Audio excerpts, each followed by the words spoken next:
When asked what I thought of this episode, my simple answer is, I disliked it. Sadly, this is my least favorite episode of Season 4 thus far. It has one of the worst replay entertainment values ever. Like most adventure arcs in MLP, or any other media for that matter, this episode's enjoyment level was, at first, extremely high, and then it plummets. Literally, a day after watching this episode, I was done with it. Action just doesn't last for me. Sure, it's entertaining to see Daring Do fight henchmen or beat up wild cats, but that action contains little regarding her character traits. It tells us that Daring Do is physically fit, but I hardly care about that.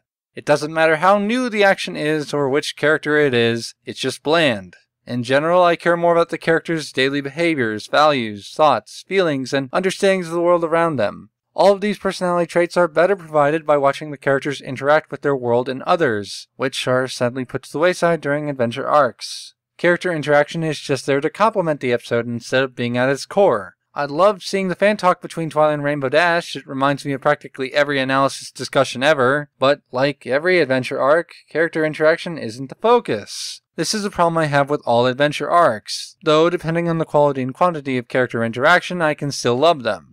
This isn't the case with Daring Don't. I really dislike this episode's focus. The thrill of the action is ruined by having Rainbow Dash be an obsessive fan on the sidelines. I'm not saying that Rainbow Dash was out of character, more that she took away from the appeal of the action. This reflects something I have with all action scenes. I don't like watching side characters doing things that don't contribute to the action. Like RD saying, "Daring Do, your hat!" I get why she's acting that way, I just don't want to see it there. Having her act the way she did with the action of Daring Do creates an annoying combination. Each element takes away from the other. I loved Rainbow Dash's dilemma and the moral, but when mixed with the action scenes, the contrast is too great. I want one or the other, not both interchanging. And this happened throughout most of the episode. If the episode focused solely on Rainbow Dash's feeling of inadequacy and putting her idol on a pedestal, then it's safe to say I would have loved this episode. Furthermore, even if it focused just on the action without any RD character conflict, I'd like it better, because any action is still better than putting action with this particular character conflict.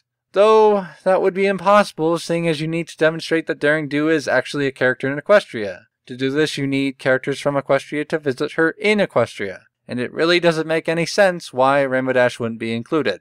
This is one of the reasons that I'm not a fan of Daring Do being real. Including her as a real character in an episode inevitably means that we're going to have action, a fangirling Rainbow Dash, and a resulting mess. On top of this problem, Daring Do being real means the episode has to re-establish her as real. Sadly, this makes the episode take too long to arrive at its focus. After we transition from the theme song, we get sucked into a party, then a conversation between Twilight and Rainbow, then a goal to help AK Yearling finish the book quicker, and then we finally get our focus with the revealing of AK Yearling as Daring Do. The transitions are good, and the focus came before the halfway mark, which is an improvement from Castlemania, but it still took 7 minutes to get there. Let me put this into context. Episodes are about 22 minutes. 7 times 3 is 21, so it took about a third of the episode to arrive at its focus. Even if I hated what came afterwards, I'd rather have my focus given to me before this point. The sooner an episode can arrive at its focus, the better, unless doing so takes away from some other aspect. In this case, it would mean that Daring Do isn't real, which, for all the shit it would cause in the episode, is an improvement.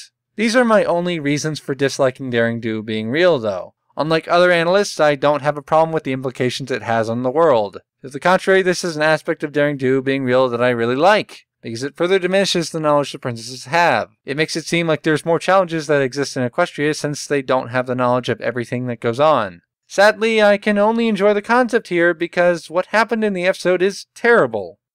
There's just not much to say here that's positive that isn't hurt by something negative. Doesn't help either that the positives aren't deep.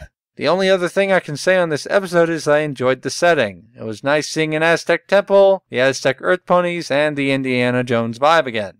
But, again, obsessive Rainbow Dash mixed with it just ruined the feel for me. And that's the end of this review. This has been a very negative review, and I apologize for that. I'm usually very positive, but the negatives here are just too annoying to avoid saying, which makes me feel like crap because I dislike being negative. So I'm going to go cheer myself up now with something good like Heartswarming Eve or Lesson 0. Later.